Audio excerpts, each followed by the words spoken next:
Chelsea will look to bounce back from two successive defeats when they host Sheffield United at Stamford Bridge on Saturday. Our opponents may be bottom of the league, but have won a league game more recently than us, beating Brentford last weekend. We have won only two of our eight games at home so far, but did come out on top in our last match at Stamford Bridge, holding on with 10 men to beat Brighton and Hove Albion 3-2. The last time we faced Sheffield in the league at the Bridge was back in November 2020, in a game when Thiago Silva scored his first goal for the club in a 4-1 win.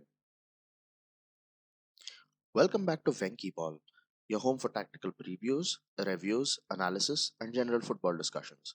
If you like the content you see here, please slap a like on the video and subscribe to the channel.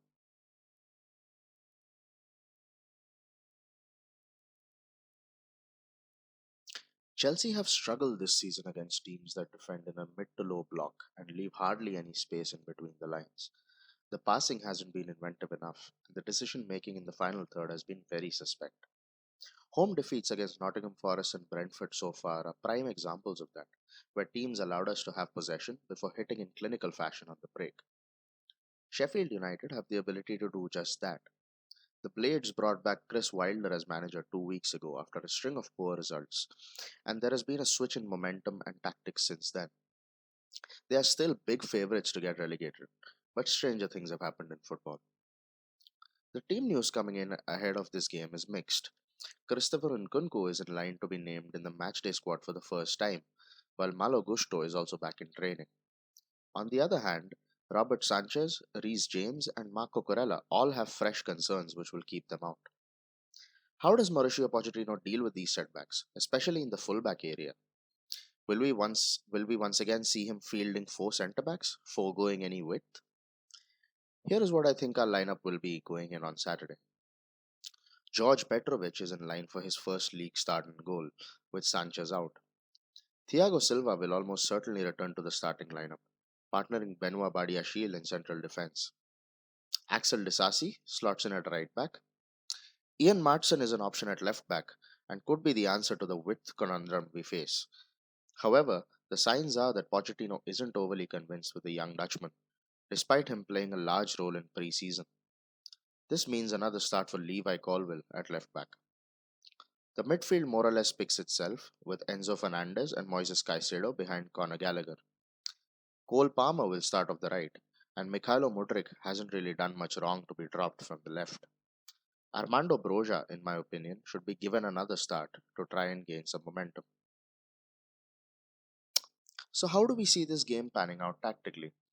We can expect to have the majority of the possession in this game, with Sheffield looking to sit tight and hit on the counter attack.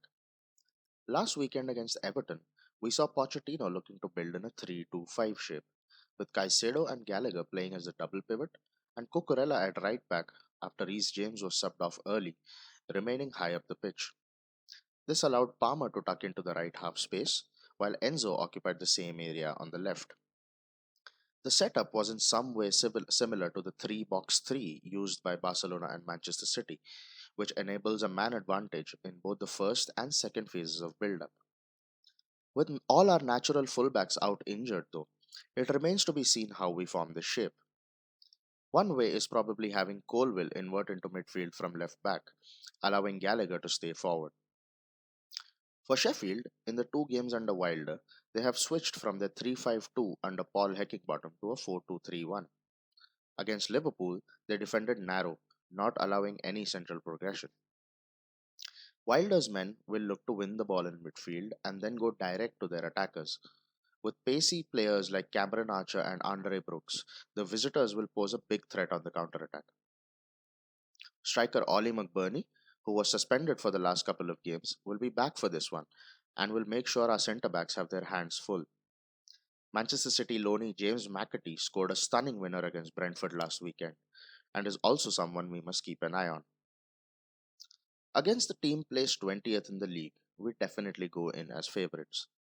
But the way things have gone for us this season, there are no guarantees whatsoever. Breaking teams down is something we've struggled with massively this season, and Chris Wilder will come into this game looking to exploit our weaknesses, especially with our injury problems in defence. Having said that, it would be impossible for me as a Chelsea fan to predict anything other than a victory here. I see this being a cagey game without too many clear cut opportunities, and will go with a score prediction of Chelsea 1, Sheffield United nil.